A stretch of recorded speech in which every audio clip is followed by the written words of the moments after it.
Vaibhav Chhabra is a tinkerer. Hi, I like to make stuff. He likes to construct, to build, to assemble, put together, manufacture, produce, fabricate, create, form, fashion, model, mold, shape, forge. To bring things into existence. So it's no surprise that he was once working as a mechanical engineer in Boston. All up until he was given the opportunity to lead a team back in India. He moves to Mumbai and into a shiny new office. He spends the first few days setting things up at the new space. And after work, nothing. Until one day, something wonderful happened. The ceiling caved in. And it destroyed A table. So he gathers some people together and gets to work. All right, guys, we're going to need all hands on desk. Aye, Captain! With a bunch of other makers bringing their talent, ideas, and skills to the table, Makers Asylum was born.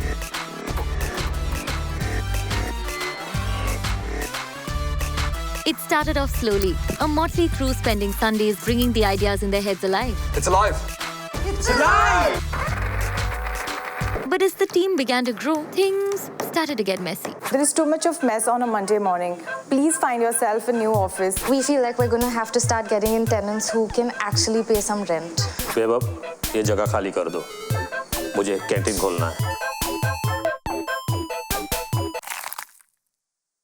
Makers Asylum had to move from space to space until they got here, their current office. What was once a woodworking space is now a fab lab for electronics, 3D printing, laser cutting, artwork, textiles, and installations. We also have an arcade machine. Who doesn't love arcade games? As the space grew, the number of teams working there grew too, and so did their passion for making. They were working on drones, electric bikes, satellite navigational devices, leather art, sculpture, and other cool stuff. But Vaibhav's own team began to dwindle. So we couldn't really continue to function as a non-profit. Hence now, we're officially a startup. To sustain themselves, they function as a co-working space. Where we charge a minimal amount to users. They also run educational programs which show people how to use the tools available here. Which we charge for. And they also have generous sponsors who've been impressed by our open source way of working that really gets the startups to thrive. Building a drone that has a 4-hour flight time? No problem. We completely modeled the plane. We laser cut it outside at Makers, built it right in here. We even built the batteries for the plane there.